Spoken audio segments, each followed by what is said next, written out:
Welcome to that spiritual, actual, factual answers to questions you're asking. You find them inside you, recite you, reciting the records of cash. We laughing, we drafting the passion through vary. It's time for that comedy, dramedy, all of the fanciest, catchiest acronyms. Listeners, listen, we traveling. Consciousness is always unraveling. The reading you're having is mapping you back to your natural habitat. Abracadabra, it's magicless, passing it. To top it off, the host, all the classiest. Now, what were you asking for? All of the answers? What? All the answers.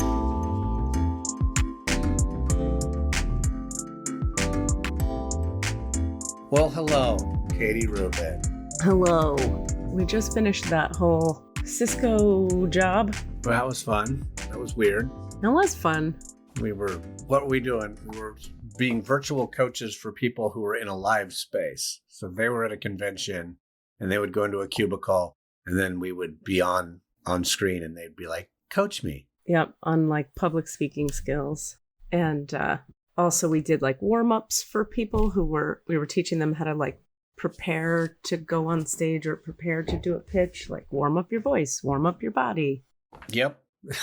We did a bunch of that. I had fun with it. It I don't know, it was pretty satisfying for me. I didn't get to coach anybody. No one ever came into my rooms when I was coaching. I only got to warm people up. Really? Yeah. And the 2 shifts I did of coaching, no one showed up. So, but then I was coaching other people for the same company for different companies on the other days because I was covering for them while they were at the convention. So blah, blah, blah. I'm bored by this conversation. Oh, well, I don't think other people are necessarily. You ever hear yourself talking sometime and you go, yep. So I don't know how they feel listening, but I just walked myself into a swamp. Well, there you go. So what's happening with the show? Tell us. Well, the world doesn't know you got I can tell them. It's okay. You're like, wait, should I say it out loud? Yeah. Right before I was supposed to start rehearsals this week, on Sunday, here's what happened. Okay. Saturday afternoon, I was like getting a little bit of a raw throat, but I was feeling like I did some weird shouting and maybe it's GERD. Sometimes when I have acid reflux, it gives me a sore throat. And so I was like, oh, that's all that is. But I was feeling a little funky. And then whatever. So that was Saturday. And then Sunday, I was house sitting and I went home to record an audition in my little studio. And after I was done, I was just like, I just don't feel great. Don't feel terrible, but feel funny. Oh, just for the shits and giggles of it, I'll take a test, whatever. And on my first test, for some reason, I guess I was in a little bit of a panic because I think my body might be knew what was going on. Because on my first test, you have this little dropper and you're supposed to drop 3 drops on the little window thing. Yeah. And I just took the lid off and like dumped it on there by accident. Oh, whoops. And then it went double line, like right away. But I was like, well, I just flooded this thing. So maybe I fucked it up. Right. So I was like, fuck. I don't want to have this. Got another test out. Deep breaths, did it carefully. Second time, 3 drops, double line. Like Immediately. They're like, wait 15 minutes, but it was like that first line shows up, and the second line, which is the good line, shows up second, right? And all it does is just get darker and darker and darker and darker. And I was just like, I was like, fuck. And I had a little panic attack, little crisis of, well, I have to drop out of the show, which starts rehearsals on Tuesday. I haven't been in a show in 3 years. I called up Rami. I was crying. I was just like, I was raging. Which is I'm proud of myself because I allowed myself to go right into it. I was like, no, fuck this. This is fucking bullshit. Oh, I'm so happy. Rather than going like, well, that's cool. It'll be all right. I was just like, no, it won't be all right. It's fucking bullshit. And I was angry and I cried and I freaked out a little bit. And then I didn't feel that bad, but it was clear. So then I contacted the director and then I contacted the theater and just let them know, like, all I'm saying is I've tested positive. That is where we're at right now. Let's take it from there. So, no, I don't have to drop out of the show at this point. We'll see. But we just started rehearsals Tuesday. So meanwhile, in the meantime, like by Sunday night, I didn't feel great. But part of it was just emotionally, I was feeling terrible. And then Monday was actually probably my actual day of being sick. I had temperature up and down. Like Sunday night and Monday, I actually had a temperature. That was the only time, though. Since then, for like 3 days, I've had no temperature. But you're testing positive? But I'm still testing positive. My throat, yesterday was my worst throat day. Night before last was really bad. I was like really in pain. Last night, I mean, I took some like, numbing stuff. So, and like, I'll go to sleep with like, which is probably really dangerous, like a lozenge, like in the corner of my cheek. So it's dripping down my throat as I sleep, to keep me. So it's a choking hazard? It did happen. I was lying on my back and I had the perfect lozenge and I went, oh, no. It was not good. So I was like, don't do that again. So then I lay on my side and tucked it in my cheek. But it is probably not recommended. I don't recommend this choice. Yeah, that seems super unwise. Yeah. He gets COVID, but then he dies of lozenge. Of lozenging. He got lozenged. But this morning I woke up and my throat still hurts a little bit. I got no cough still. This is me. I'm not rubbing this in anybody's face who's had bad COVID. Let me be clear. Like you, Katie. You fucking went through it and you're still coughing. No, not from that. Oh, okay. You just always have a little bit of... No, I have a story about that, actually, because I don't even have that anymore. Oh, okay. All right. I just heard you cough a little while ago while we were testing the mics. I thought, oh, God, Katie's coughing again. Oh, no. Just clearing my throat, I think. That was just a one-off. Yeah, I think so. We'll talk about it. But yeah, no, I had it bad when I had it, for sure. You're on the podcast a couple times, really having to let them rip. I've only had the sort of throat clearing coughs, and they're like, one every 4 hours, like one just... Like one old man phlegm cough. Man phlegm cough, exactly. Right. And, if you want the details, my phlegm is not green or yellow. It's clear still when I do Thank hawk you. it up. Thank you. That's important. Appreciate it. Appreciate that. So I'm still testing positive, so I can't return to rehearsal yet. So it was great because it kicked their butt to get understudies, which they hadn't necessarily done yet. That's rad. So now there's an understudy. Right now there's one understudy for all the men. Maybe we'll see how that holds up. But as a result, he's at rehearsal right now, and I'm watching on Zoom while John blocks them. And I'm like, there you go. Running down my blocking, going, great. Going, okay, your rhythm is a little different than mine would be, and that's fine. I'll be coming in and making it my own when I get there. Do you ever have worries that they're going to be like, ooh, this guy's better? Maybe. I mean, I have the fear that like I will continue to test positive for like 2 weeks, which takes me out. Like there's no way. Yeah. We only have like 3 weeks of rehearsal, barely. So, I'm not, it's not great. So I'm hoping you made a bit of a prediction for me. You got a message that was like 6 days. Yeah. Which is actually technically also the CDC thing is like. Is that tomorrow? Well, it's after the 5th day you can return if you test negative. Okay. And you said that you will test negative on the 6th day. Yeah. Which should be Friday. Yeah. I still get a yes on that. Well, we'll see. I'd be excited to know if that's true. Me too. Because I just keep feeling better and better. I still I'll be clear, I'll get excited and I'll go out and run an errand or something. And then I'll be like, okay, I'm tired. Yeah. Whew, that took it out of me. And you may have that for 2 weeks after. Yeah. I may not be at full capacity for a while, even after That's pretty common. Everybody gets it and then they're like, I'm all set. And then they're like, ooh, breathing is tiring. I took a shower and then I needed a nap or whatever. Yeah. So, which is not the best thing when you're doing a farce. No, it's not. We'd be backstage just sweating, just lying there. Okay, I'm back on again. Here I go. I'm all set. I'm not set. So yeah, that's what's been going on. It's been a bit of a journey. I'm definitely going through the my body. I get sad. I get sad every once in a while about just not having use of myself. This is, then of course that makes me just think about people who are more fully in, have what are the words? Disabilities. Disabilities or ongoing sicknesses or something that just takes some chronic illness. Chronic, that's what I was looking for. Where I was like, God damn. Yeah. What the fuck? Because I'm mad and sad for the minor inconvenience I'm going through here. That's what I'm talking about when you have a suffering and it brings empathy, where I don't mind if you're late or screw up timing because I fail at that all the time. It's like you suffer with something and then you realize I get humanity. I have empathy now. You know what I mean? Yeah, for sure. For sure. I really wish there were a way for us as humans to gain that level of empathetic understanding without having to go through Right. pain and suffering. But it does seem to be the way it gets developed. You either sort of show up that way in your body or you have to develop it through pain and suffering. Yeah. And there's all this stuff about, like, you know how we were talking a couple episodes ago, not to fully take it off you. We can come back if there's more. No, we're done with me. It's good. Do you want to shove yourself into a crevasse again? Swamp. I want to walk into a swamp. I'm bored with my health talk. Go.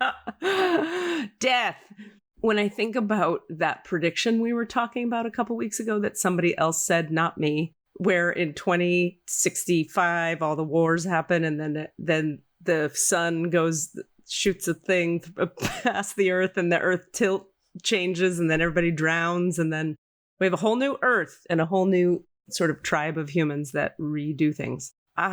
While I don't feel clear about the sunburst part or the timeline of that or whatever, there is a part of me that feels deep down like something like that is going to occur, whereby we just wipe out a fuck ton of people real fast and the earth's surface changes quite quickly in a way where whoever's left creates like a whole new world, because there's no choice but to, because everything's gone and different. Like the buildings are gone and things are buried and now it's water and that's land and this wasn't, and so on and so forth. So like people get tribalist and very human and connected and it's different. Wait, how the fuck did I start talking about this? I have no idea. Wait, I'm going somewhere and I lost my thread. Hold on. It was like empathy gained by people suffering. That's it. Thank you.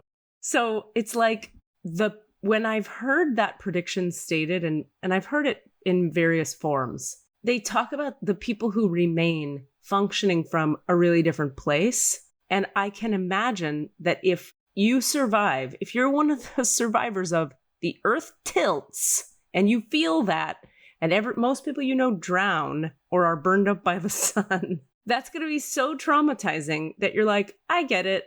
I empathize with all suffering. So now we're going to live in a world that's about making sure nobody suffers. Right. And making sure living from love and living from care and collectivism and all the things. Yeah. Like a big trauma like that would activate that level of empathy. You know what I mean? Right. Yeah.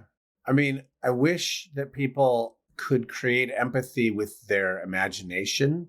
There's often the thing, the memes or whatever of men who are being misogynist. And then someone says, what if that was your daughter or your wife or your sister? Right. And that's great. It's true. We should look at it through that lens, that thing that is more personalized. But do you have to have a wife or a daughter or sister to not be a piece of shit asshole to other human beings? Apparently. It has to still be centered through your experience rather than the idea of can you imagine a world in which you shouldn't be a shithead or mean to people? I should be able to imagine a world, and I've had empathy in the past for people who are suffering even before I had suffered. Of course I did. But it just increases that empathy when I have even the slightest stumble. Yeah, totally. I mean, I keep thinking of when I think of human design, there's the tribal circuits and the collective circuits and the individual circuits. So if you're very tribal, if you have a lot of tribal circuits, your mental, energetic, and spiritual orientation is naturally going to be pretty tribal, pretty my family, my people. There's 20 people in my reality. That's it. And that's how you're made. Right. So you would need external conditioning or external input to shake you out of that and go, oh, fuck, other people. Yeah. I don't know. It's not that makes it right or wrong. It just makes it kind of what it is. And it makes me understand how some people can be that way. They just have a lot of tribal circuitry. Yeah, that's a good way of looking at it. It's you still got to work with what you got. It doesn't excuse you from the need to expand your empathetic circuitry. But if you are coming from that design, you're well, that's just how I see things. Okay, let me now work with that to say you're right. I can also see beyond that design. That design is not completely locked in, limited, right? Mm-hmm. It doesn't say this is who you are and you can never see anything different than that programming. No, but it does require that conditioning occur. Like outside stimuli have to happen. You're not going to like necessarily come up with that on your own. Like me with all my individual circuitry, like I do so many weird things that most people don't do because it feels really true to me that it makes no sense to anyone at all, except for like 6 people I know who are also that way. And like there are certain things about collectivism that really work for me, but I've had to gain that insight and that wisdom through external stimuli, you know, external like situations that have taught me things. That being said, anyway, I'm my own example of specificity. My point is like, it's just another door to empathy for me. It makes me go, yeah, if I were raised in a culture, first of all, that was pretty tribal, and then I had tribal circuitry, poof, boy, it's going to be tough for me to look past that until something occurs that has me go, oh shit. Right. There's more. That being said, like, yeah, exactly what you're saying. We can't just get locked into one point of view, then we become animals. Right.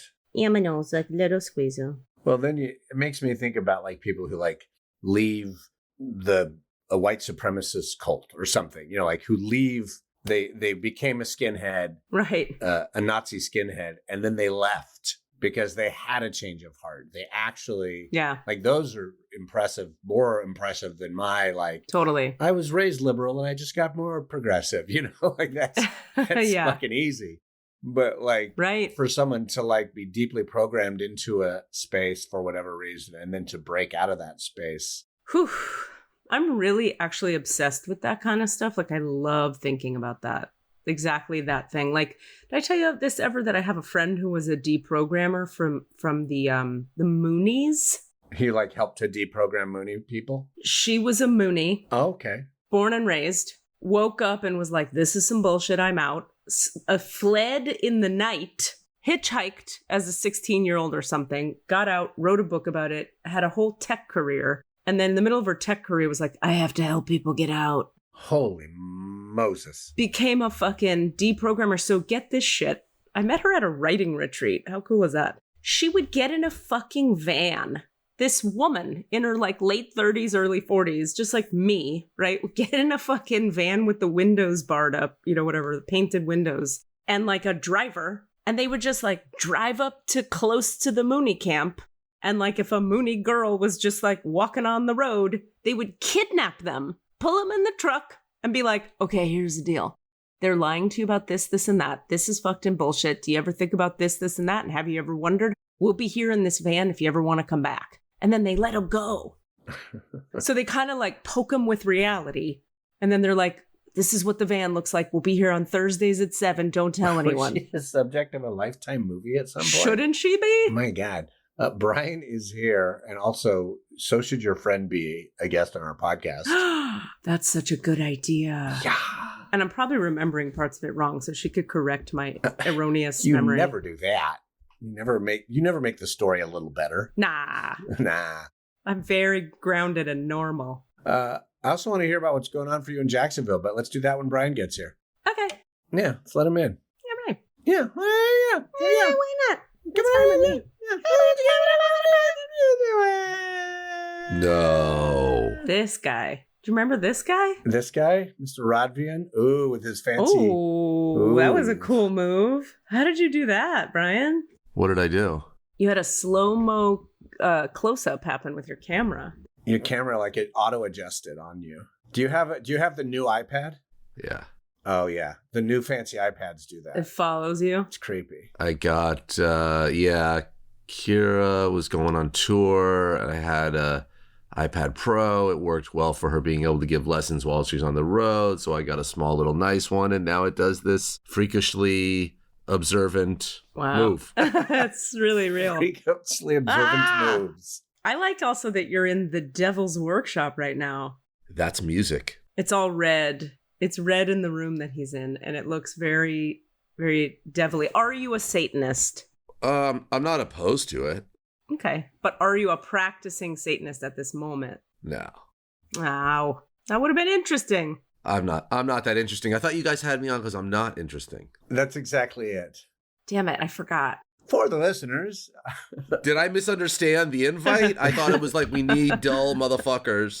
How about that? Is that better? oh, how are you not interesting? You can change your lighting, the touch of a button. Now it's purple. Now he made his room purple. Now he's in heaven. Oh, no, that feels like purgatory to me. Now that I subscribe to. Purgatory? Sure.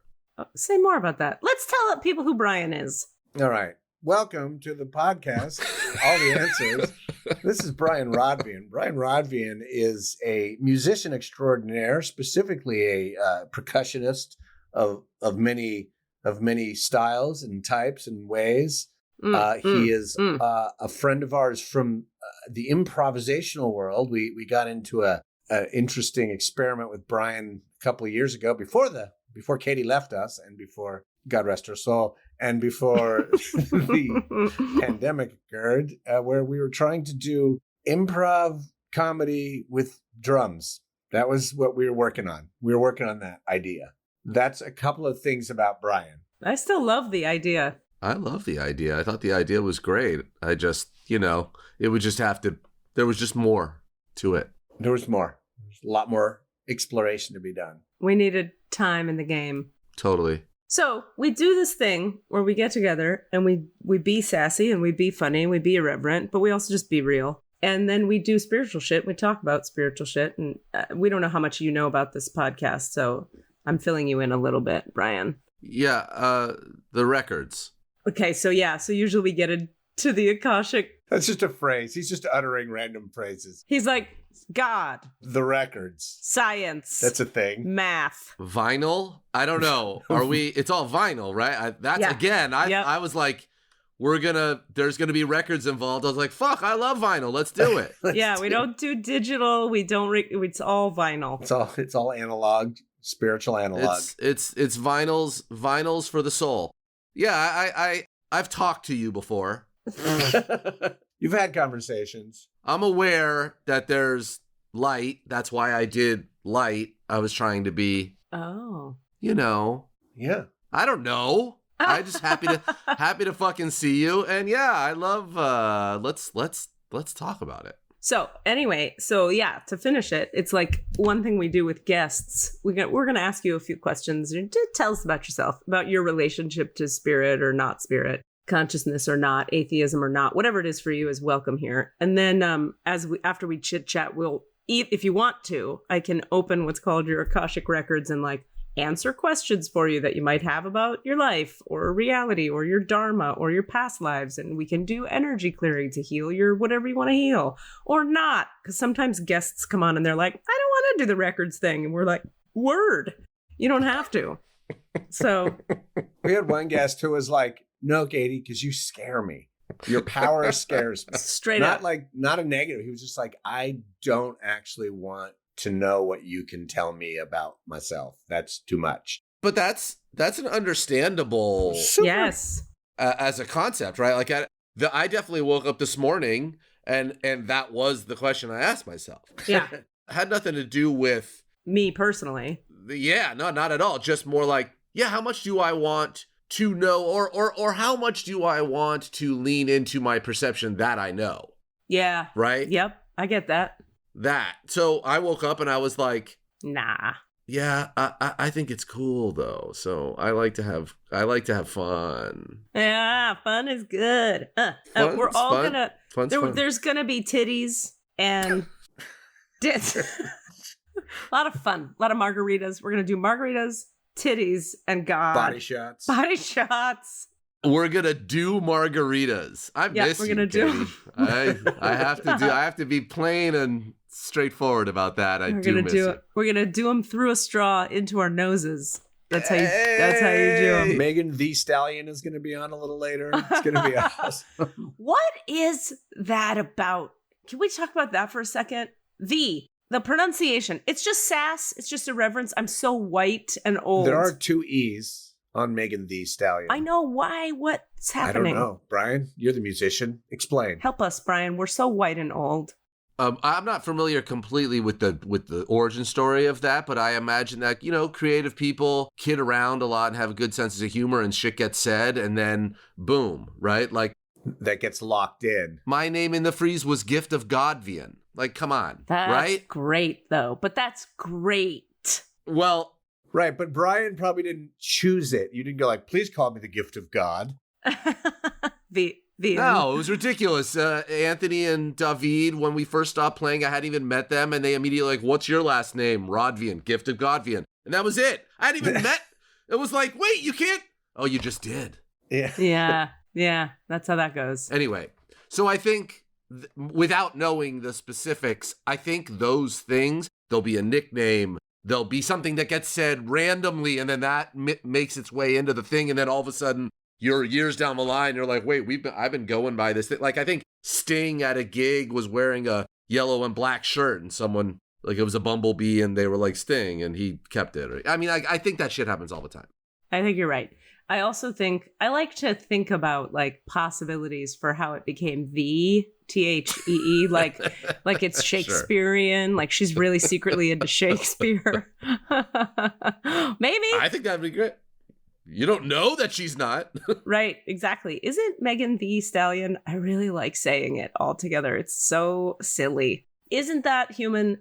She's all about her ass, right? It's about the ass? And just the body in general, I think. Okay. I thought it was ass in particular, but I don't. It might be. I'm not steeped in her oeuvre enough. Because I'm thinking stallion, horse, ass. Maybe. It's a stretch. Horse's ass. Horse's ass. I get it. Yeah. That's possible. But also, like, that's my nickname.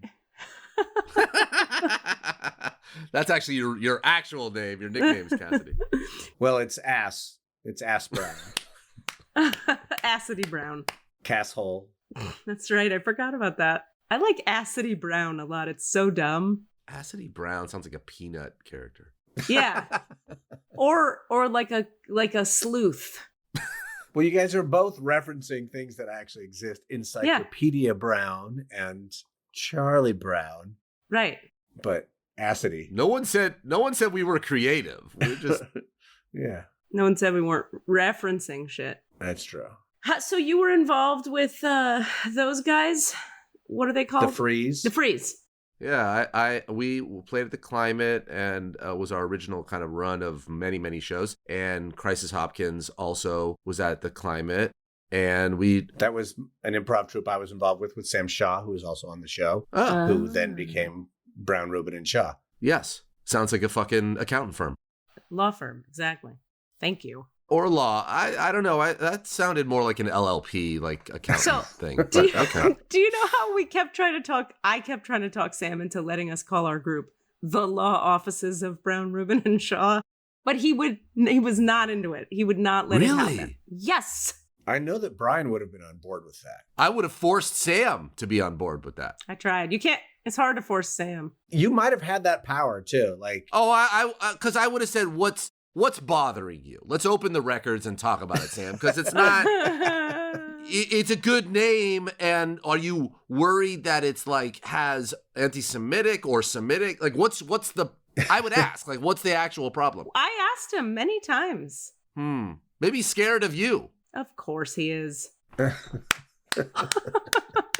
What are you talking about? Clearly. But I'm also scared of him. Like, we have I would call it mutual respect. Like, you know what I mean? But this is like a real thing. Yeah, you know how when you're a little bit scared of someone, it's healthy? Because you're like, don't fuck with her on that topic because oh shit. But then you like them more because you're like, all right, I cannot fuck with you. Well, there's an attraction and a what do you call that? Like the when you're in middle school and you start to have crushes on people, but you're that nervousness that's associated with it. You actually are into the nervousness as much as you're into the person, but you don't realize it yet because you're small. Mm-hmm. I find it to be like that. Interesting. So you're saying Katie and Sam have crushes on each other? Oh, artistic crutches. Yeah. Crutches. They have crutches on one another. That's exactly right. It's a wide variety, but I would say clearly comedic. Yeah, I think so. Oh yeah. I agree. I've never been in denial about this. You know what's funny about Sam? Every female that I know that knows Sam has a crutch on him. A crutch. Yeah, you just put it right on his neck and then hold him down. Hold him down. Don't move. It's I better don't know this what- way. It's something about him that's I've had a crutch on him the entire time I've ever known him. right. He's like a cranky old man in the way that you're like, I want Dad to like me. Let's go play some shuffleboard, Sam. I mean, that's how I felt from the beginning. He also, yeah, I think, and both of you possess this for me as well, which was the reason why I was like, oh my God, I could play drums with these three fucks. Oh my God, come on, let's do it. Is there's like this, I want to know that I want to know what's going on behind the curtain of this motherfucker's face. Right. Like you have that. What's happening? Cassidy has that. Sam has that. There's like there's a very friendly, very nice to me, very cordial, very cool thing, fun conversation. But there's always that little bit of like, what in the hell is happening back there? Yeah, I think, don't you think, I guess I find that with anyone who's, let me see if this is true before I say it. I often associate that with intelligence. Like when you meet a smart ass person, like a smart person, they always have a little extra something where you're like, yeah. They have like a point of view about reality. Because if you're intelligent, you can't help but be like, weird shit is going on. This place is weird. I have a point of view about it. Like, people are dumb and people make, what the fuck? Yeah. And you carry that with you. Whereas I feel like people maybe that are like blessed, we could say, with not being quite as complex. Blessed with simplicity. Yeah, a little bit less complex. Tell me about the rabbits. Is that where we're going with this? not that simple. Oh, not. What's George. wrong with that? Oh, now you're being a jerk. No, I'm just kidding. Yeah, I get you. Totally. If your brain is a little, like, if you just don't have a ton going on and things are simple in reality, then what is there behind the curtain? Nothing. Wind. I have a theory that has to do, and I think I've spoken about this before, and it's going to tie into Brian in a second. Watch me. Oh. And it has to do with, I learned about this when I was trying to do like internet dating. So doing some dating with some random people and being like, oh, how about you? You seem cool and interesting. And I was finding that I was really having a hard time dating anybody who was not in some way in a creative field. I couldn't date people who just went to a job, even if they were like, I go to Burning Man and I do these other creative things, but they weren't actually, but those felt like trappings to me because they weren't truly engaged in the art of inquiry. This is the phrase I came up with. And I find that just people who are, musicians or actors or whatever, or writers, they're constantly interested in inquiring past something, deeper into something. And so this goes to like when I first met Brian, back when you're playing with the Freeze, and I would go to shows, I think that was it, or we would share a bill.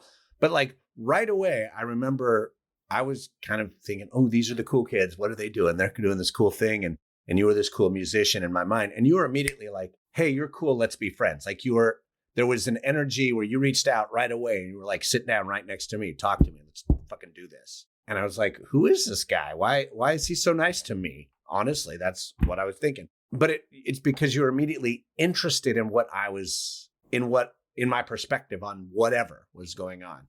Because you were wanting to go past that front. And that's that art of inquiry. So that's that crush energy that I think I have with, and I've had it with Katie from the beginning. We've been friends and actors since the beginning. And when we first met, and I do think it is akin to a crush. Yeah, I think so. And I've had it with actors sometimes where I'll just see them on stage and I'll fall in love with them for a moment and be like, and it's just because there's something beyond just the moment of what is that we want more of. Like a depth behind a surface. And it's both that they have depth, but they also have curiosity about further depths. I see. Beyond the moment too. And you can sense that kinship. I am bullshitting my way through this. That's my way of saying, Brian. That makes sense. I like it. Yeah. And you're right. I remember that because I did instantly like you. Yeah. And I don't know why. I'm an asshole. No, I'm just kidding. Yeah. I mean, there are a myriad of reasons, I'm sure, but like just in the instant thing, I think I am drawn to lots of things, but people that are with it enough not to take shit seriously. That's mostly my barometer. Now, there's lots of reasons for it. One of the big ones is I really just try to be around people who can fucking deal with my sarcasm. Because otherwise it's just boring, right? Like I'm like, oh, if I'm going to say something and then have to qualify it every 10 seconds, that's not a conversation. That's a fucking lecture. And I'd rather be in here making music. I don't, you know what I mean? Like if I'm going to bother to wade into the waters of people, yeah, there's no reason to do. So that's probably why. And then immediately I was like, oh, and comedy and funny and total sweetheart, obviously. And. But it's usually just, please do not take shit seriously. No one knows what the fuck they're doing. Can we just relax? And it was probably that. It's mostly, though, but let's be real. It's mostly about titties and margs, right? Nipples? Margs. We're going with margs as what we drink. Oh, margs. I thought you said Mars. I was like, whoa, that was an interesting turn. But no, you didn't say that. Margs. Titties on Mars. Well, isn't that one of your side projects, the band Titties on Mars? Yes, I'm actually writing that album with David Bowie's hologram. Oh, Nice. wow. He's available? Just the hologram. Well, in holographic form. That guy's booked, though, the hologram. He's booked solid. Well, that's not a segue to this, but let's make it one. What is your relationship to the beyond? Or what's your relationship to the whole notion of anything past this three-dimensional reality? What do you believe in or not believe in? What's your point of view about all that? How do you frame it for yourself? Sure. What is reality, Brian? Yay. It's that. I think my view on it has been pretty stable throughout my life, which has been spirituality to me is any kind of deep meditative state. So for me, that is the process of making music, not the product, the process of making music. That is why I have all this. Now, I also love music, but I think that there's a twofer there, right? Where I love it because I cannot be in the past or the future while I'm doing it. Right. I also love it because it's a great puzzle and there's emotion and I cry and I laugh and I groove and all that shit, sure. But I also believe in this other part that is very quickly transcends frequency of notes and, harmony and all that stuff. Mm-hmm. The other thing is I've always, since I'm little, without a need for explanation or even really like huge amounts of need for like data involving it, I just feel like everything in the universe is connected. Now what does that on paper translate to? Not only do I not know, I'm not even sure I care. Yeah, that's fine. So I would, to answer your question, I those are those two things. Super beyond that, I've spent most of my life just trying to value tragedy and have a good time. I don't really go huge amounts of steps beyond that. Value tragedy. What does that mean? Tell me more about that. I've just had a lot of tragedy in my life, and I had to kind of learn to value it rather than run from it. I would say that's like a main theme in my life as well. I have different words to describe it, but I would say that's very similar to what I've done. I really identify with that. And we're Jews. I was going to say, hashtag Jews. Hashtag we're Jews. Hashtag Spaceballs. Yeah, so for me, that part of it, and again, this runs right back to, I think, the spirituality thing for me, because the emotion that's tied into being in the moment, I think just gives that's where I derive meaning in life. So it's not really about backwards or forwards. So the tragedy thing, because tragedies, there's so much gravity to a tragedy that it's hard to escape just to be silly, the black hole of it in your past. Right. Like it just ties you. So I had to kind of like develop ways to deal with that. And now I'm yammering. And No, that makes sense. Also, Tragedy Gravity, great album title. I'm going to write. Is it the gravity of tragedy or just tragedy gravity? I like them both. I thought about it before I said it. I like the second one more, but I like them both. Gravity the tragedy? Is that too much? That's it. That's not bad. That's too much. That's not bad. It's nice, not horrible. Nice callback. In comedy, we call that a callback. I try. I'm with comedians. I've been doing reps. I've been trying. I also want to point out that once again, we have the return of a theme that we introduced at the beginning when you were not here. it often happens where the guest will bring up almost exactly the phrase that we were just talking. We were talking about gaining empathy or the value of trauma, that it, if you suffer from something, you now can have empathy as a result of that, which is getting value from the trauma or tragedy, which is basically what you just brought up. So I just think that I always love that. Yeah. I love that. I was, just so you know, Brian, I have COVID right now, which is why I was bringing up suffering a little bit and feeling bad for people who suffer a lot. That's all. So, yeah. And then we were talking about how last week we had a thing where I tend to regularly have problems with calendars and times and dates. I fuck them up all the time, no matter how hard I try not to. And last week, Cassidy happened to make a small scheduling error. And I was just like, oh, ain't no thing. I made 5. It was a week, an entire week. You weren't there for most of them. Scheduling errors, right? And we were talking about how I have so much, I don't care and I'm not upset with him because I make them all the time and I need people to be empathetic toward me when I make them. I hope they will. I pray to God all the time. I mean, I work hard not to be and I fail anyway. It's a phenomenon in my life. So we were talking about how I have all this empathy for him making a mistake because I do it I get it. Things happen. It's okay.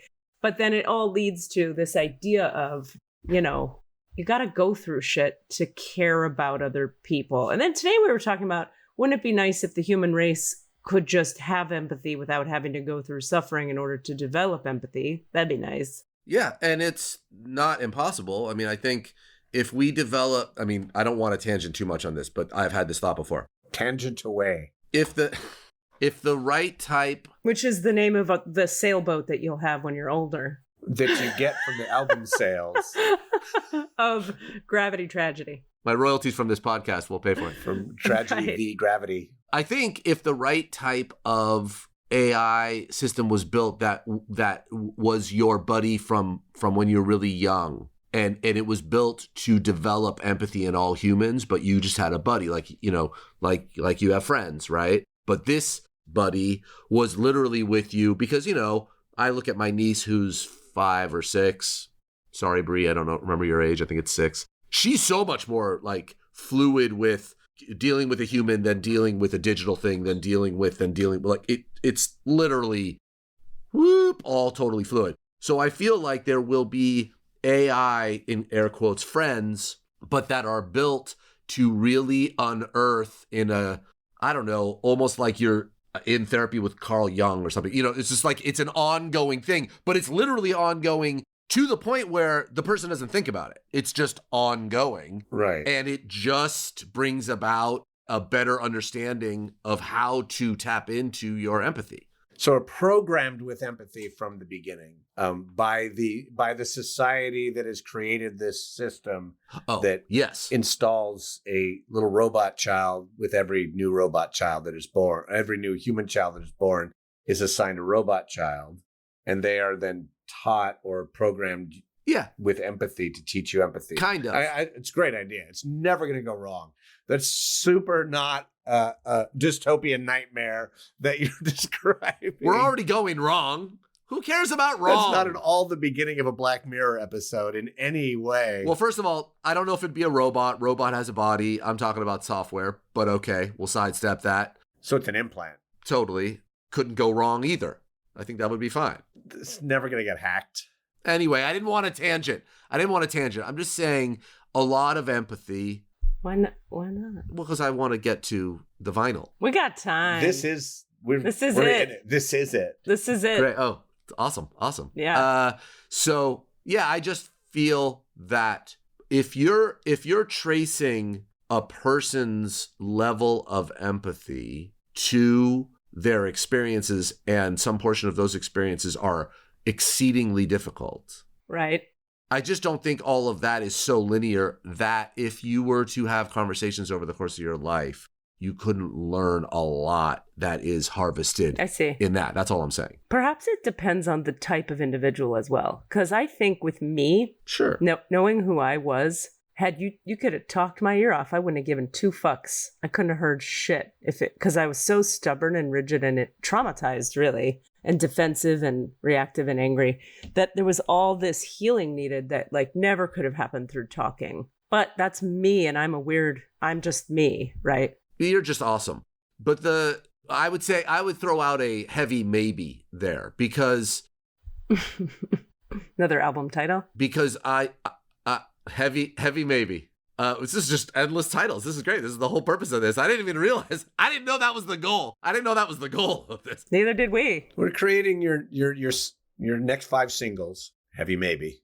I do feel that's a heavy maybe because it's not what I'm thinking or describing is not a talking at. It's really listening to you. And then as you're talking about things, that's why I go back to like a Jungian or a Freudian thing where it's. However, the kind of person I was, if you would have listened to me, I would have manipulated you into believing my point of view rather than it wouldn't have mattered. Listening wouldn't have done it. Maybe I give a major maybe there because major maybe you don't know how long that defense mechanism would have survived in an actual trustworthy situation, right? Like you. That's fair. I'm not saying. Believe me, I'm not arguing. We are so similar, it's disgusting. But yeah. You don't have to defend it further because I hear you. That's a good point. It's also a theoretical fantasy and a thought experiment at this point. Which is great. We love those. Yeah. That's my life. I was thinking just now, whilst you were talking, it'd be really good if I had one of those lady pee in a cup devices where you could just a shiwi? A shiwi. I could just stick it to the vag. You could keep talking. I would urinate. Nobody would know.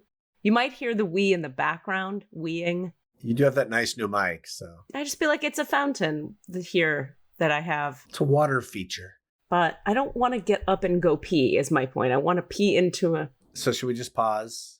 Because you're going to need to before you go into the records anyway. You might as well do it now. You talked about it. Yeah, I don't want my records influenced by your bladder. That's fucked. By my urine, you mean? Well... You don't want me to urinate on your spiritual essence? I think your bladder is what's giving you the sensation that is going to augment my records. So I think bladder. That's real. Okay, be right.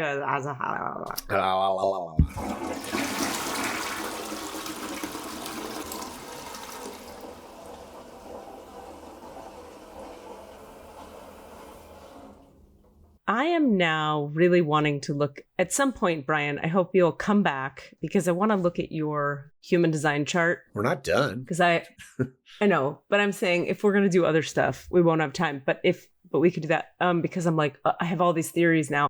I'm like deep in like high level trainings of human design. So like, I'm like, oh, I bet he's got 2 manifestor channels coming off the throat and it's gate 47 is activated against his, Yeah. Do you know your birth time to the minute? 3:51. Oh, very good. I could pull it up. You don't just pull it up? Didn't breathe for 15 minutes on my own. Really? Yeah. That was going to be my next question. Would you be willing to tell us some of the tragedies to which you were referring moments ago? Oh, sure. Okay, wait. But before you do that, let me I'm going to enter this whilst you do it. Okay, so Brian, what's the day, month, year of your birth, And we sir? can beep this out if you don't want this to be weird public knowledge. Okay. And one more time, the time? 3:51. Do you want to end what location? Boston. Okay, so tragedies? While she looks this up. So, tragedies, go. Go. Jesus. Look under your seat. We have Tragedies. Everybody here today is going home with a tragedy. Here, I'm going to do a more sensitive version of that question. So, Brian, you mentioned earlier you've had a lot of tragedies that have helped to shape who you are to a certain extent, it sounds like, or you've made peace with them. Would you be willing to just share 1 or 2 of those just to sort of give us a context of what it is we're talking about? Sure.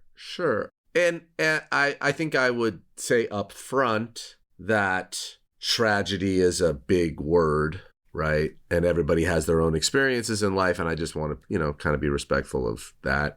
And a lot is also, you could have one that's fucked. Yeah. And that would be a lot, even though you'd count it as one, it still would be a lot. So I also am very, just aware of that. I don't know if it was a tragedy. I'll just list off a bunch of shit. I don't know if it's a tragedy. I wasn't born. I was born, did not breathe I wasn't born. I was hatched. Yes. My father was a training physician at the hospital that I was born at. They didn't have the right tubes. I wasn't breathing when I was born. It took them 15 minutes to get the whole thing under control. Wow.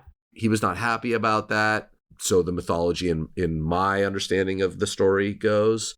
And we moved to the West Coast. So based on not breathing, and again, mythology, my understanding of it, you know, it's like you never really know exactly what went down. But my birth and not breathing moved my whole that version of my mind of my clan to the West Coast. So right out of the gate, changed the whole dynamic of, you know, whoop. Brian, can I just say, I want to interrupt because I have almost the exact same story. I was born 7 weeks premature because of a car accident, and my lungs were not fully formed. I had a thing called Highline's membrane. Doesn't mean I wasn't breathing exactly, but I really wasn't breathing well for a long time. They had to put me in the incubator. And then as soon as I was out, we moved actually from the West Coast back to New Mexico. But it was like, as soon as I was able to move, we moved. Right. So there's that. So interesting. That's a connection. I knew I liked you. So that just is for me, and as I've gotten older, is just a kind of a whole thing. Okay, and then so my dad's a retired but blood cancer and AIDS doctor. So I had a lot of what I would call tragedy adjacent. You know, like there was just a very common theme of death in my upbringing. I'm named after, my Hebrew name is David. My dad's older brother died in a car accident with his wife, who was pregnant at the time before I was born. So I was named after somebody that died in a tragic circumstance. So and he was 29 when he died. I never thought I was going to make 30. So, and again, this is not like there was some like rational thinking. It was just, well, I know the story and I'm too young to really understand the fabric of what the fuck we're talking about, but I'm named after the guy and I didn't get to meet him, so I'm not going to make it. My grandfathers died when I was 7. They were my absolute heroes. Music and just straight up wisdom. They were both beautiful, still with me to this day, in the ways of the way that I understand and put together the world for myself. And then there's a bunch of stuff that happened we'll skip over. And then my mom was diagnosed with lymphoma when I was in college, was cleared of the disease, but really was told she wasn't going to make 50. Then years later was diagnosed with ovarian cancer and got to be 60 years old and then died. At the time I was married, not to Kira, to my ex-wife, trying to think about, do I really share this entire story? Sorry, this is now just getting into like, you know, it's not purely just my story. My ex-wife had a variety of issues and wonderful human, but, you know, it's a lot of issues. And one of our close friends was willing to carry our embryos. We froze embryos and then implanted them. And she was pregnant, and 2 weeks to the day after my mom died, she was rushed to the hospital. And basically we had to make a call on, do we really try to like Western medicine, keep the babies in her, but that would create possibly a whole string of catastrophic events for those babies in their life, or do we let them be born and die? And I made the call that if I'm going to be a parent for one decision, I'm going to go with the latter. Wow. So that was 2 weeks after my mom died. I was still like, it is amazing that I was able to make any reasonable decisions. So then the babies were still born? No, they were alive. We held them until they passed away. What? Yeah. What did they have? They were just small. Wow. They weren't fully. Okay. It's a whole thing, and I guess in this, considering your recording, would prefer not to get into all of it, but yeah. My what I'm really wondering about is like, because wow, is when you said earlier, you know, I've experienced a fair amount of tragedy, and so I've had to, forget the words you said, make it value. Find value in it. Yeah. Can you say like more about like what kind of, how do you frame the value? How to create the value? What value have you found in these experiences? Because I have my own like spiritual framing and my own way of doing that, but everybody's so different on this. Sure. Yeah. I think, let me pour a little more coffee. I want it to be whiskey that you're pouring. Let me pour a little more whiskey. I mean, He's like, well, the meaning of the tragedies. Let me tell you about value. Value! I've really dealt with my tragedy really well. Yeah, well, no, there was a decent amount of time I drank in the morning. Great. Sorry. Oh, now that's too much. Cancer and death of newborns, totally fine. Drink in the morning. What the fuck's wrong with you? Don't talk about being an alcoholic or any kind of 12-step questions because Katie would know nothing about that. Thought you said you were a Jew. So I would say the value part is somewhere in the realm of like everything has value. It does not matter what it is. Like the judging whether something has value or not value is kind of your opinion of the thing, and now you're reverse engineering. And I feel like you can learn from absolutely anything, and I value learning. I'm not saying that it's absolutely lovely that my mom and kids died. But what did you learn? Oh, how long you got? I mean, that's the big question. Not that long. I'll distill it. From those two events, I think and by the way, those two events, there was a lead up and a tail. So it's not like, Of course. Right. I'd say I learned that I'm trying to think of how to say it in a way that's not like, like pain is not the enemy, I guess maybe is a reasonable way to just kind of get it into a commercial version. Mm-hmm. Yeah. I think I maybe didn't learn in the moment of that, but over time I learned that, again, going back to this, I really love music because you cannot be in the past and you cannot be in the future. You are here. Be here now. I think those events and all of the other ones that I described, just helped me to understand that. And it's not like I'm great at it, I struggle with it, but. So I'm imagining, tell me if this is correct. There was a period of time after these very, very difficult things where you were in resistance to the pain, as anyone would be.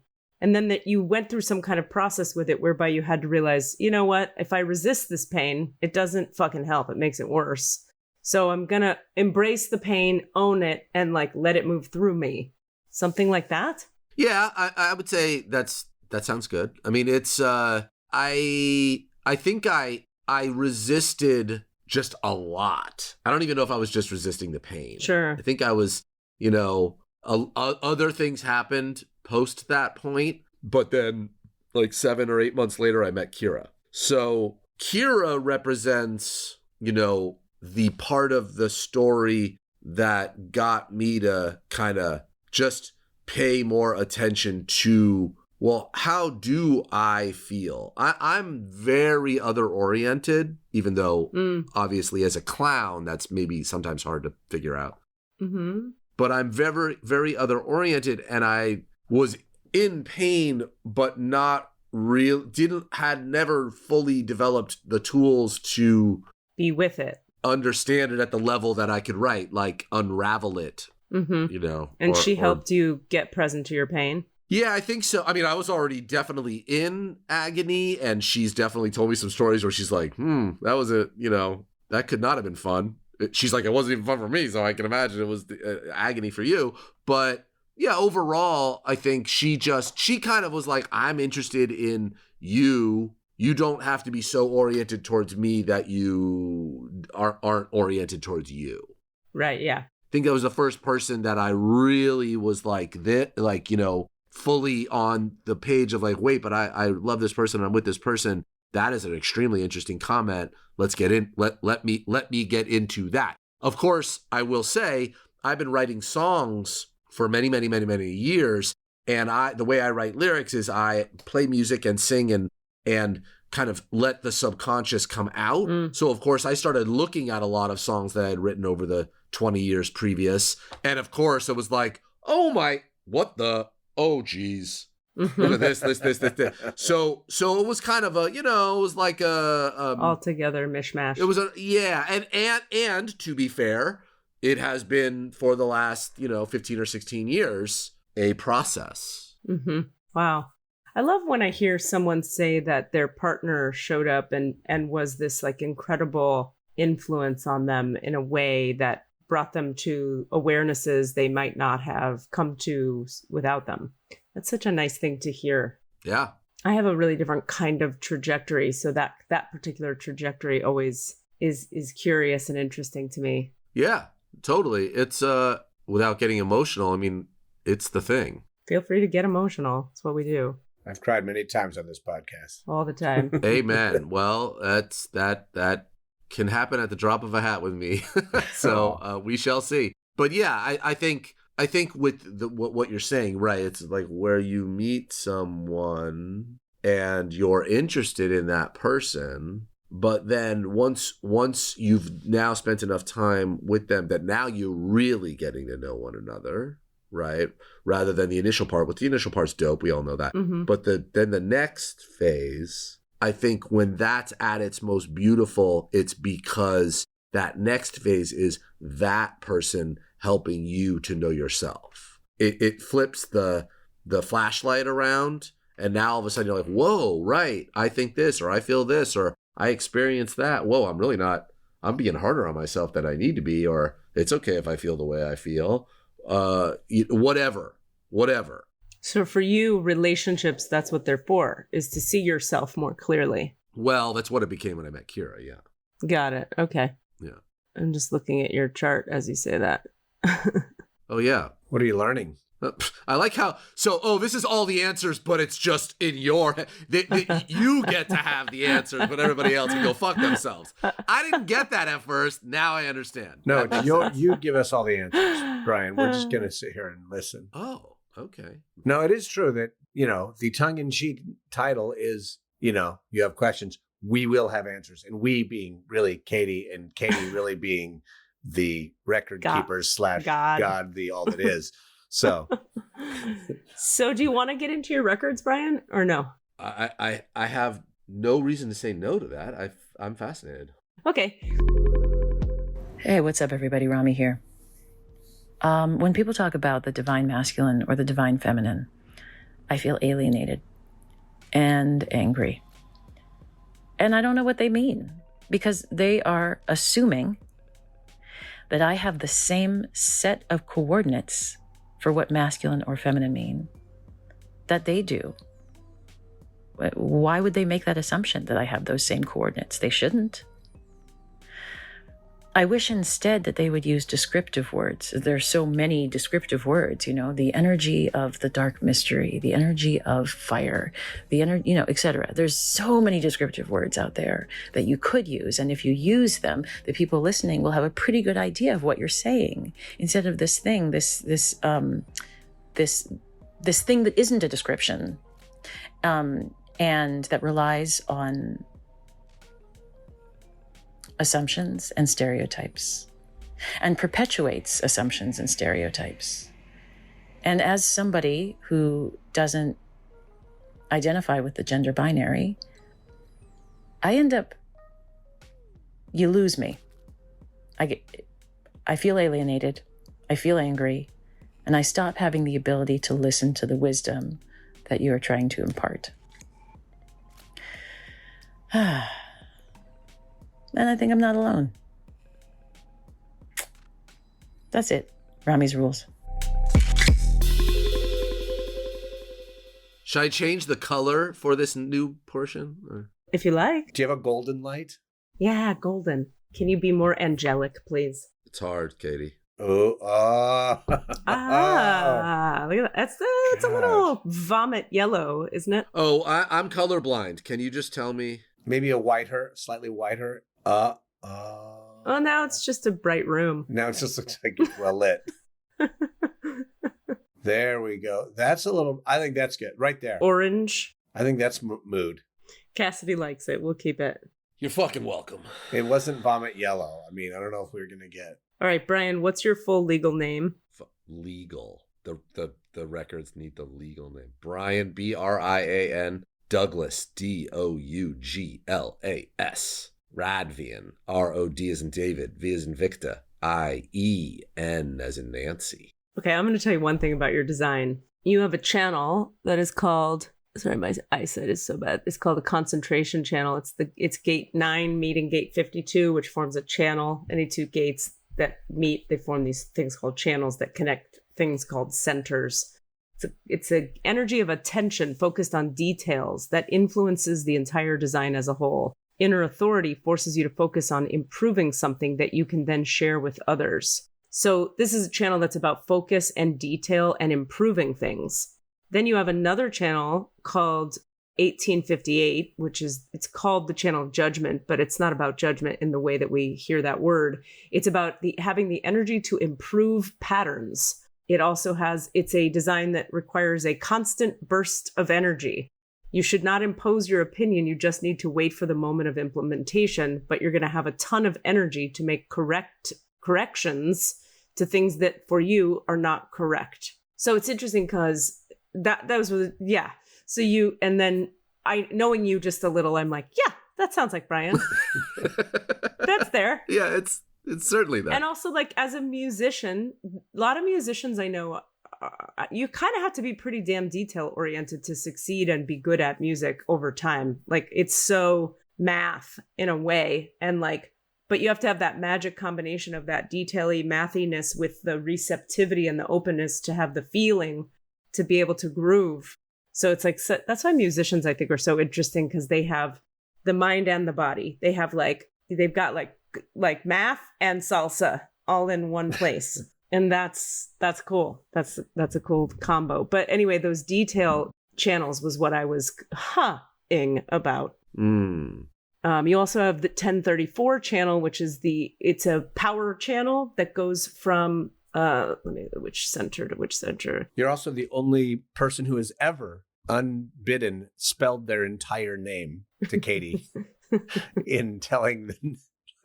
So that's the detail. That's like, let me get what I mean. this exactly right. Yeah. I was like, I know how to spell Douglas, dude. But he's like, D-O-U, you know. I'm sorry. I was acting like I was in a call center. I was like telling you that. No? All right. So the channel of...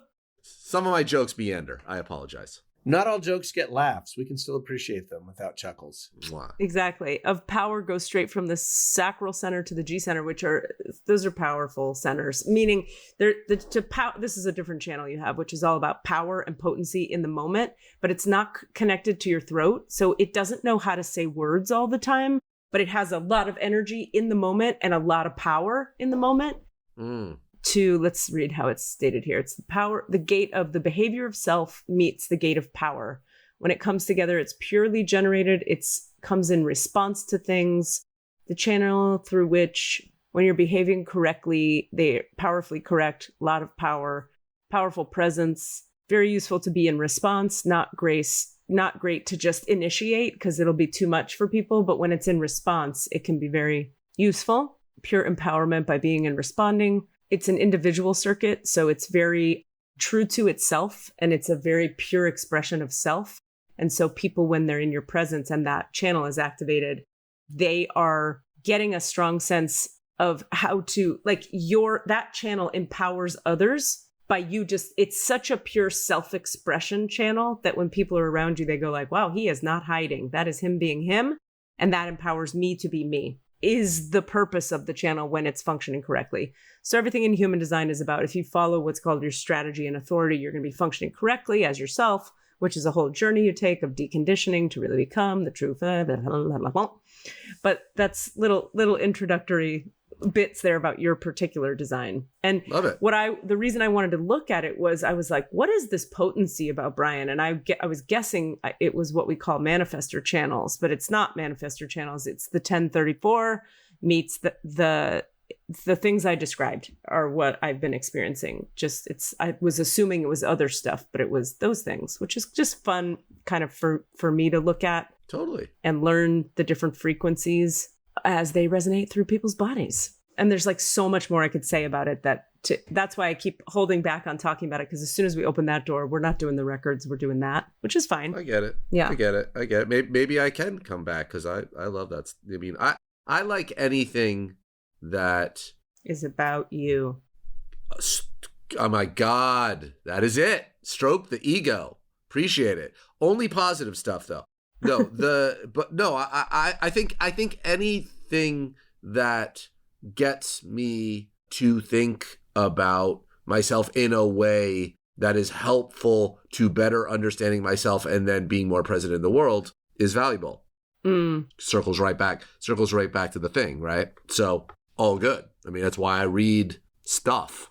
Yeah. Right. At some point too, if you ever want to do a session, there's really important info about your open ego, your open throat, your open head and ajna, your open solar plexus. You got a lot of open centers, which can be a very what does that mean? Useful thing to understand. Well, open centers are where we are conditionable by the outside world and easily affected by the outside world. But additionally, each open center, so the human being is made of 9 centers. We used to be 7 chakrad beings. Now we've evolved and we're 9 centered beings according to this system. The open ones that are not defined, they each have what's called a not self theme associated with each open center. So when you learn the not self theme, you can learn when you're functioning not as yourself, but from conditioning. And then there's a corollary to each not self theme, which is the freedom of that open center. So you could, when you notice the not self theme grabbing you, you can lean into the freedom. And so I'll give you a small example. The open head. So you have an open head, and with an open head, the not self theme of the open head is I can't figure it out. I got to figure it out. I got to figure it out. I can't figure it out. I'm going to figure it out. How do I figure it out? And I identify with that. What the open head is doing is it's actually hearing the thoughts and projections of everyone else, but thinking it's its own thoughts because it goes through the head. So you think it's yours because it's in your head. But it's really just picking up on and hearing everybody else's thoughts and judgments and then thinking you can figure it out. So the freedom of the open head is I'm free to not think. Yeah. And then if you're not thinking, you might say, well, how do I make decisions and what do I do? And the answer would be you would follow your strategy and authority, which in your case, which by the way, strategy and authority 9 times out of 10, but not always, is in the body. And yours is sacral, which means you're going to have a gut response. And that gut response is going to go, or in your gut, in your body. So they would say in human design that for you with an open head, figuring it out is A, useless, B, inconsistent, C, unreliable, D, going to cause you to live into your general not self theme, which is frustration. But if you want more satisfaction and fulfillment, the suggestion would be to follow the sacral knowing, which goes like, if I say to you, Brian, do you want pizza right now? Your gut is going to go, or and it's going to have nothing to do with logic. Love it. I've actually been on a path lately where I've talked a lot about just, with Kira or friends or whomever, it's come up a lot, even in lyrics, right? Like subconscious bleed, about, thinking's nice, but I have a heart and that heart has feelings and I can just go with that. That barometer I'm more interested in. I've literally said this out loud, written it down. So this is super in relationship to what you're saying. So that's wonderful. And that's even more interesting because you do have definition in your G center, which is what most people mean when they say their heart, although they also... Oh, cool. So G center definition is that I love this and it feels like me. I want to do that because it feels like something I would do. I identify me. I love. That's the G center. The sacral center is a little below that. And it goes like, my gut instinct is yes, or my gut instinct is no. So what they would say with someone who has definition in both, which you have, is you get to listen to both. But at the end of the day, the real decider is the sacral knowing in the gut. Because you might be in love with something that isn't good for you and your gut would know. Oh, yeah. Happens all the time. Or in my life has happened all the time. Same. Totally. And I used to booze a ton because it was the only way I had access to shutting off thinking. Well, that's why most people booze a ton. Right. And I'm most people. So there you go. As I drink my Coke Zero? Is that what you're pointing at, Cass? Yeah. Is it? No, I was pointing at his glass that did look like rye whiskey. Okay, got it. Yeah, totally. Well, anyway, so like that's like, and you have, just to be clear, you have 1, 2, 3, 4, 5 open centers out of 9, and I've told you the not self theme of one of them. So each of the 5 have their own not self theme. So you start to learn the real specific frequencies of when I'm being taken over by that which is not useful to be taken over by, basically. And that's just one layer of what human design has to offer out of like 30 layers. Okay. It's wild. It is. It's wild and amazing and incredible, and we'll get into it another time with you. Let's open your records. Lovely. Let's do it.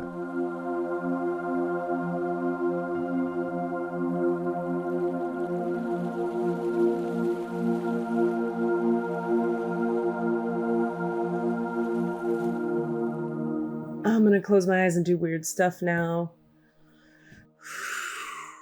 I'm just going to do this over here. If you want, Brian, if you can take a few deep breaths into your low belly.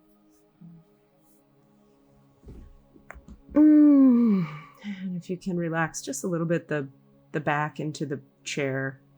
Just kind of let your back soften a little bit into the chair you're in, and just allow your body to become a little melted into the chair and a bit receptive. Yeah, and then as you breathe into your low belly, just kind of feel into the bottoms of your feet for a moment. Feel into the bottoms of your toes and the bottoms of the balls of your feet and the arches and the heels. So we're just aware of the texture of the sock or the shoe under your feet.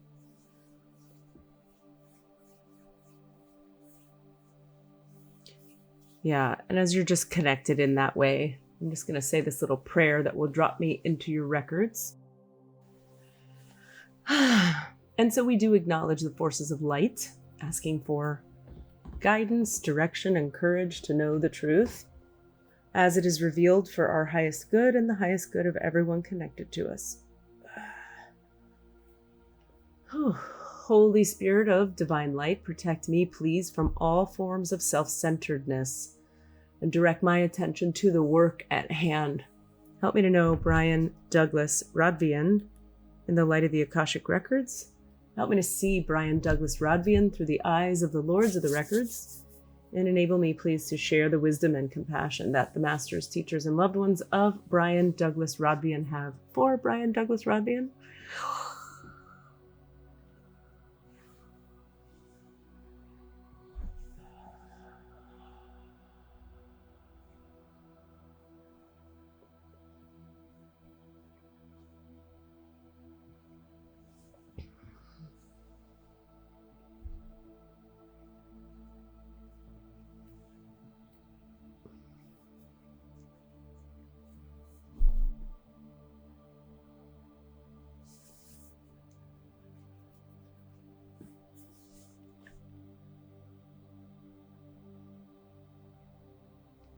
Okay.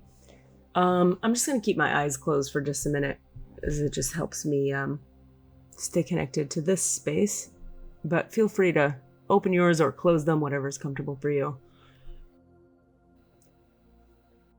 Did you have any questions, Brian? What would you like to throw through the asking portal here? If we're assuming we're talking to higher consciousness, your guides, your higher self, the Akashic record keepers of your records, etc.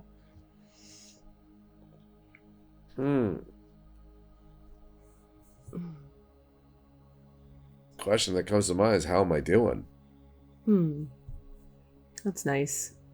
Could you hone in just a hair with regard to what in particular?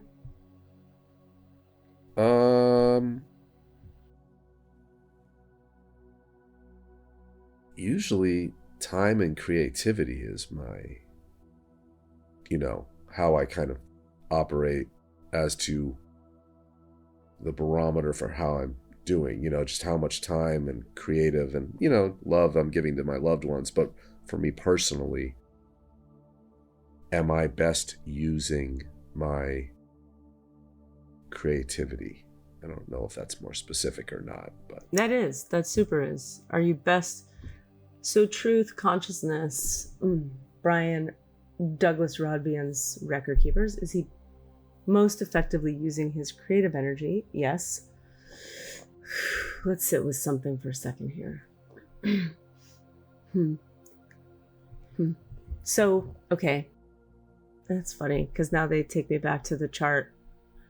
So, generator, yeah. Sacral. Rulership. Ugh. Okay. Much things to say. 1 second. I'm pulling up something they want me to pull up.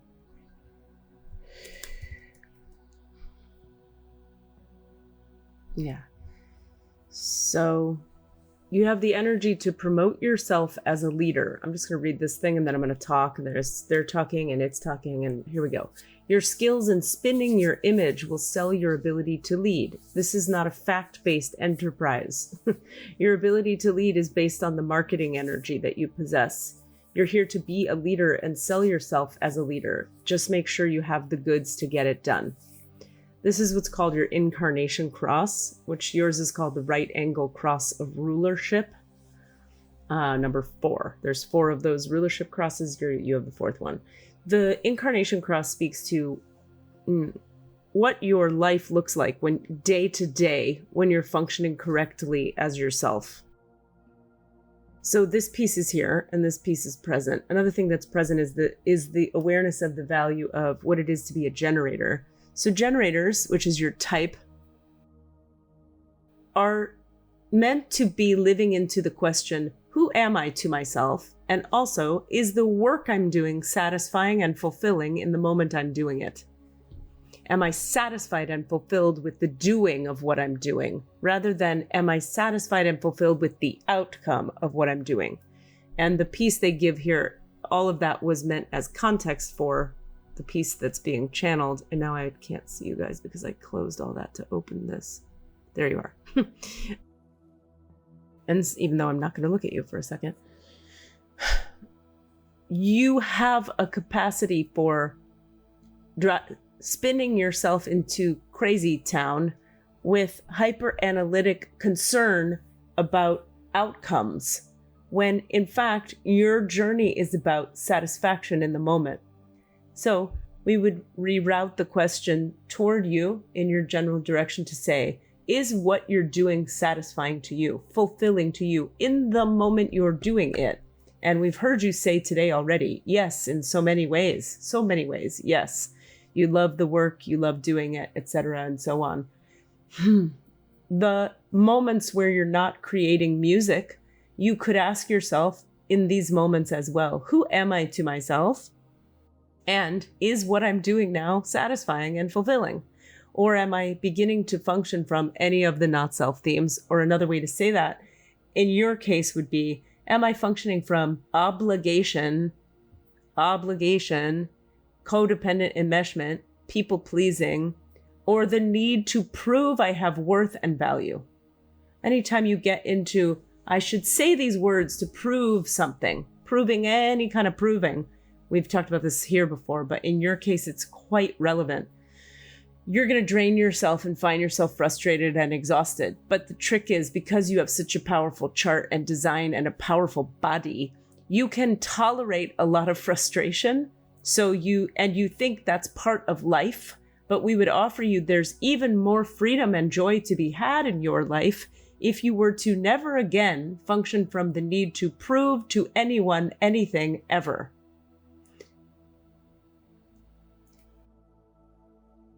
If you feel you have nothing to say, you're free to be silent. If you feel caught in your mind, you're free to not think. You're free to be uncertain. You're free to just follow that which is satisfying and fulfilling. When you have the awareness, which you regularly come into contact with internally, oh, I like it here by myself doing my thing. This is correct. Because you have also single definition, which is a body that is meant to and that functions correctly for itself on its own. This is not to say you don't have relationships or you don't need relationships. It's simply to say there is great fulfillment and satisfaction for you on your own, and you don't even require the conditioning of outer influences or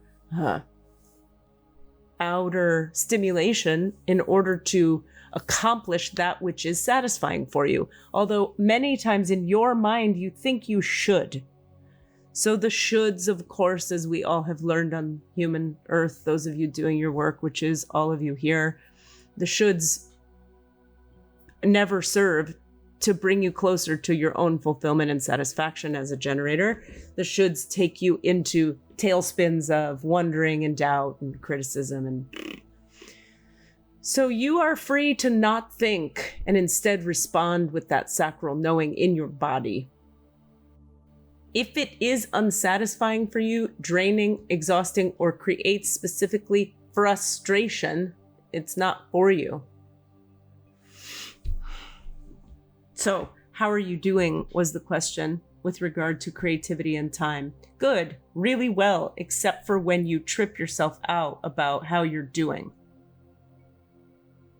You see, you're free to not think and analyze the outcomes. What are the outcomes? We would reroute the question toward, are you fulfilled? And anytime you're not, what actions can you take to become more fulfilled?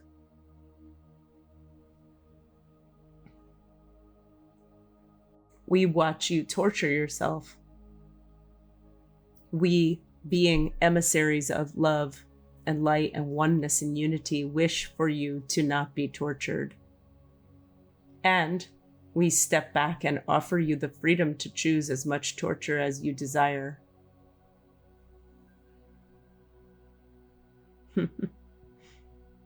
Culturally, this is how they give it to me. Forgive me. Your people are habituated to the frequency of suffering. Understood. And now, what do you choose? Do you choose to decondition away from the historical lineage, alignment, frequency of your people and what they are aligned with?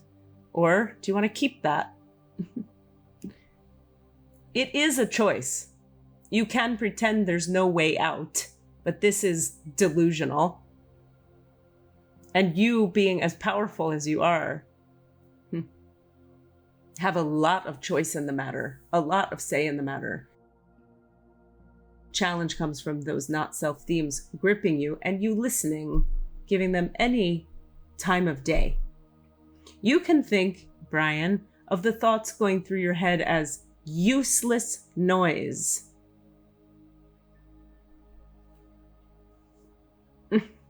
Anytime you're overrun by it, get physical.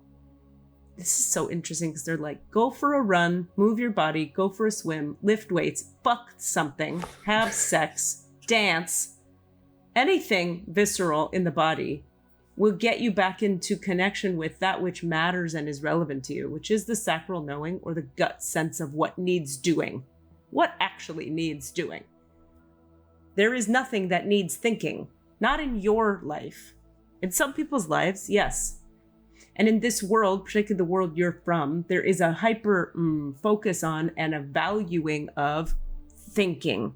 The thinking man.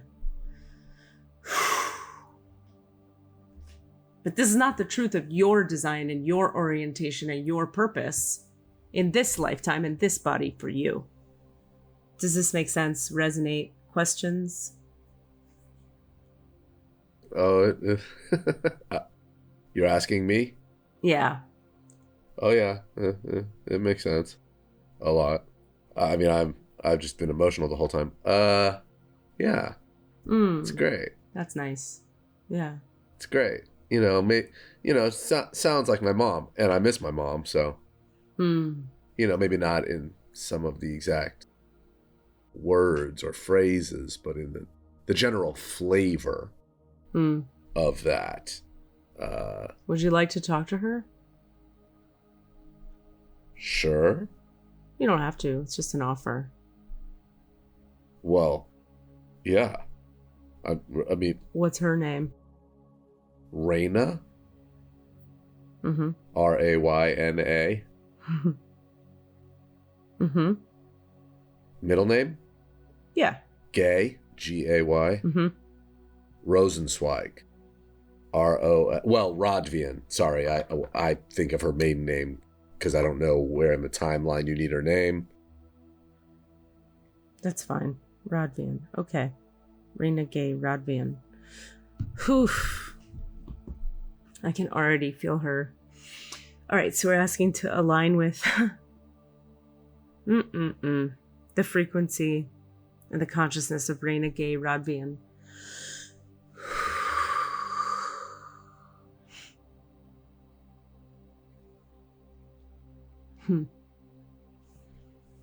My goodness. I would have loved to have her as my mom. Oof. What a blessing. She has this sweetness and this power behind it and this strength. But it's all together in one place. Strength, sweetness, kindness, power. I can see her too.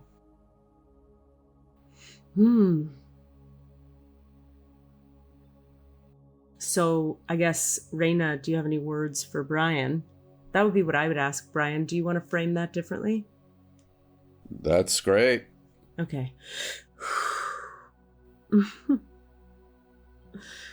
Oh my God. It's just all this love. My heart is just lit up with all this love. And she's like, her head is turned to the side and she looks at you like, my baby boy. And she just loves you so much. And she sort of ticks her tongue. She's like, what are we going to do with you?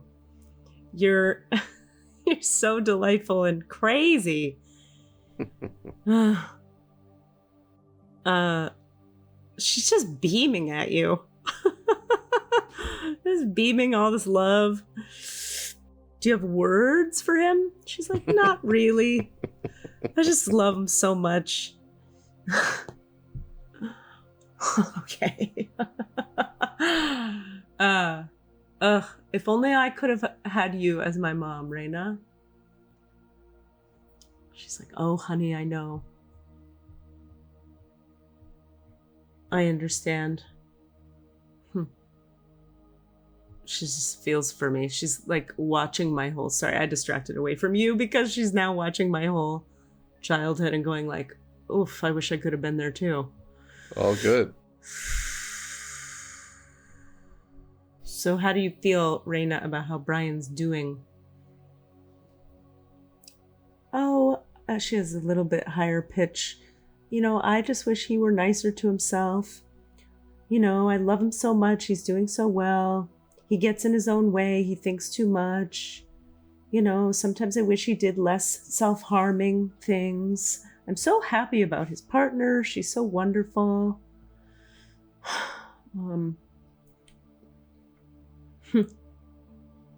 I'm with him all the time. And every time he thinks of me, it's because I'm standing right there. He and I are so intimately connected at the heart. Anytime, honey, you want to ask me anything, you can just talk to me through your heart because I'm right here all the time. There's a part of me that has never ever left this realm where you live. How could I leave you? I couldn't leave you. I'm right here. All you have to do is ask me, Mom, what should I do? Mom, I feel sad. Mom, I'm angry. I'll just hug you.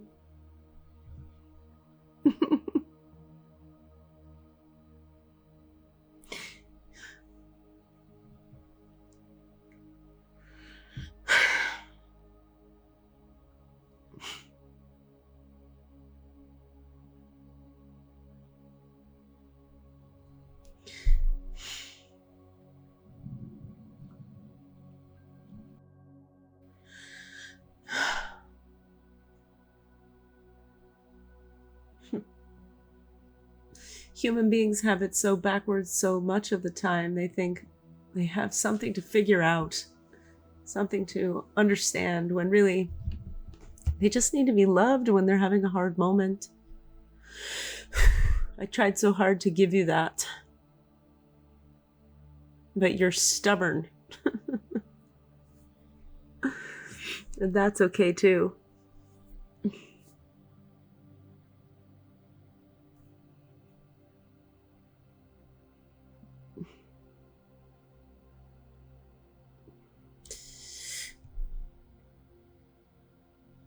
It's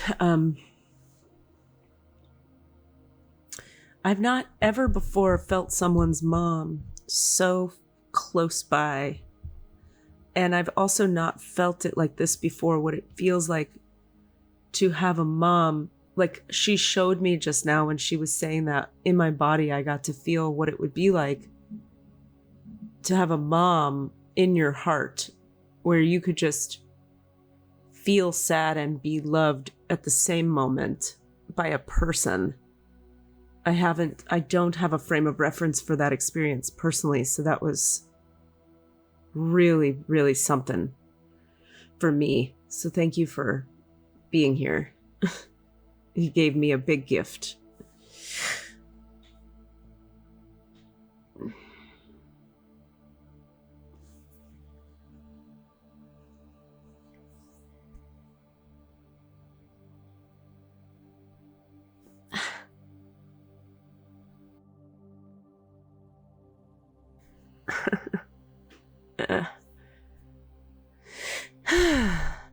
So, anything else, Brian, you want to talk to her about? So we can all benefit? Nothing comes to mind. That's okay. I almost apologized for that, but you have to understand, this is all very kinesthetic for me, so I get to experience all of this in my body, and you have no idea the gift that was for me. I've literally never in this life felt nurtured by a mother figure once. And so that's a huge gift that you just gave me, just by calling her, just by us having her here. Yeah, Raina's a hell of a first timer. That's a great that's a great one. That's a good one to get. I mean, as much as you're thanking me, I really, I know, really more her. But if you weren't here, we wouldn't be talking to her. No, I get it, because you know me and I'm on the thing, and then that you don't know her my mom. I get it, but I'm just saying, yeah, it's a very interesting. I never would have randomly called in Raina Rodvein had you not been here. So thank you. Yeah, totally. Yeah, I mean, it's just the whole discussion, I guess, in my mind. Not that we're gonna have it, but just the whole discussion in my mind about what you're tapping into, which is, yeah, I mean, I grew up with the wonderful definition of unconditional love. Like, there was just, I can recall so many times either with my mom and saying something and not knowing at the time that her response was priceless. I was just like, oh, it's just her. That's how she responds. Get older and you're like, priceless. Just priceless, stacked on priceless, stacked on priceless. And so much so that, the always with me thing, not even getting into what that translates to, but just for me, yeah, there's just never a moment in my life that I don't have her in, because my whole personality and the way that I feel and think is intrinsically tied to her relationship with me, right? It's all one thing. Yeah, so over the course of my life, I've spent a lot of time, I think, in one way or another, thinking about that, feeling about that, interacting with friends that don't have that experience, and then really trying to be helpful to them. And I definitely am like her in the way that I'm like, let's wipe away bullshit. How you really doing? Which is what she was like. I have friends still that knew her when we were young, and they'll just bring up like, oh yeah, I was thinking about your mom yesterday, and having that conversation in your kitchen where she was like, yeah, who cares about that? How are you? Just that very direct. So I can imagine, I can't really, but I can only imagine, if you've never had that for yourself, to experience her version of that as your entree into that world. I can imagine that was heavy. Yeah, it's a lot of burning love in the heart. It's beautiful. I've felt that before, but I get it direct from what I call God. But to have it come from a human soul is a different thing. It's really nice. Cool. I mean, yeah, beautiful. I'll have to write that as a line item on my invoice for this podcast. Your appearance fee includes a writer. We're gonna close your records unless you have any other questions, Brian. They're not questions. No, I mean, I love her, and I don't. Yeah, it's like the questions are kind of like a word thing, and my whole thing is a feeling thing, so I don't really have questions. Yeah. Do you have any feelings you want to express? Oh, just huge love, but nothing she ain't uber aware of. Okay. Anything for your guides or your teams at the last minute here? My God. The higher forces. Oh, got it. The records. Guides, teams. I love it. No, I mean, you really, yeah, you checked my boxes, Ruben. You checked my boxes. Sweet. That's what I do. I want to thank the masters, teachers, and loved ones for their love and compassion, the lords of the records for their point of view, and the Holy Spirit of Light for all knowledge and healing, and Brian's mom. Thank you, Raina. I ask that you return all of Brian Rodvein's energy to himself and all of Raina's energy to herself. I ask that you return them both to their complete human wholeness or otherworldly wholeness. The divine portal and the Akashic records of Brian Douglas Rodvein are now closed. And Raina Gay Rodvein are now closed. Amen. The divine portal, the Akashic records of Brian Douglas Rodvein are now closed. Amen. The divine portal, the Akashic records of Brian Douglas Rodvein are now closed. Amen, amen, amen. Shadawan Layla Halullah Shadawan Muhammad Abduhu Rasulullah.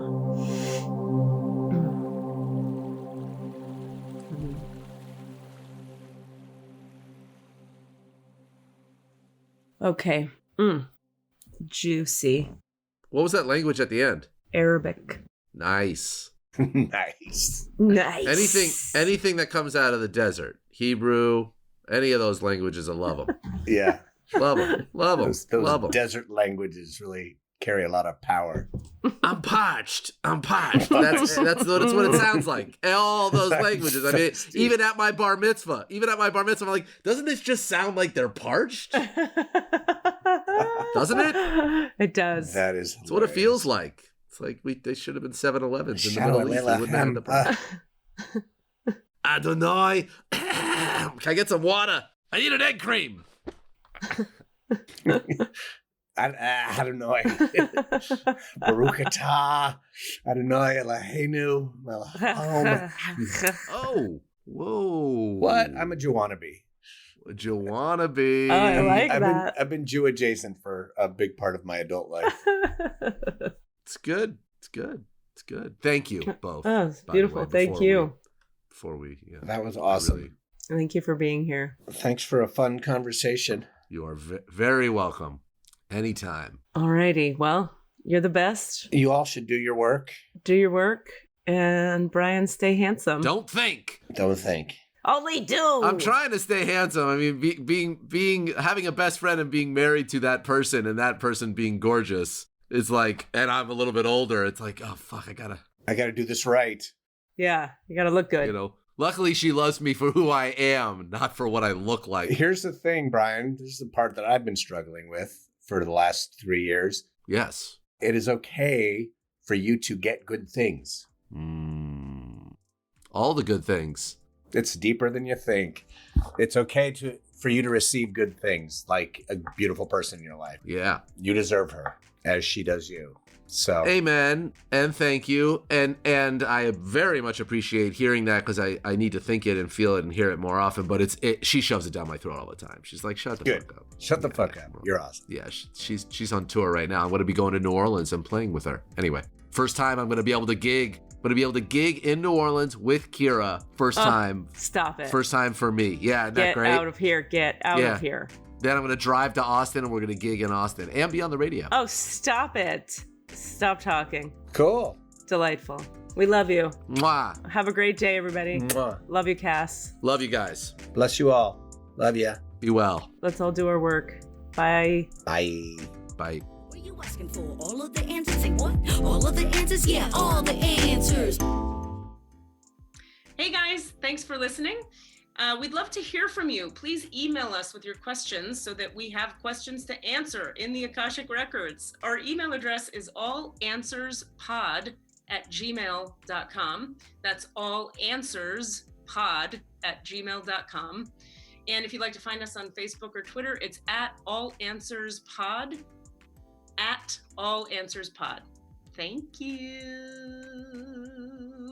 I don't want to be saying these words anymore. Mixed and edited by Desmond McNeese for We Mixed It, LLC. Go to whatsoundsawesome.com. We'll keep talking, and he might keep this in or he might cut this out. It doesn't matter. That's what we have Desmond for. Yeah, and he and I are both audio engineers, so if he cuts this shit out, he's going to get words from me. It's funny that I now know he's going to hear this because he does the audio, and I'm not saying this so Des, you hear this, but I just like him. He's just super sweet. He's one of the best people. We all agree. There's very few better people than Desmond McNeese. So you better keep this in, Desmond. You have to keep this part in. I just don't see why he wouldn't. That would be such a weird, so does the greatest person have self-esteem issues and then can't put the compliments in there? Yes. Or what's the, he didn't take enough acid in college to have ego death? What's really going on is all I'm asking. This is a deep inquiry into the nature of ego and self-worth, whether the person with the ultimate control over what is heard is willing to have a totally out of context, really, statement of how awesome he is. It's kind of a fascinating experiment we're running here. So, Desmond, keep it in. Keep it in, Des. That's what she said.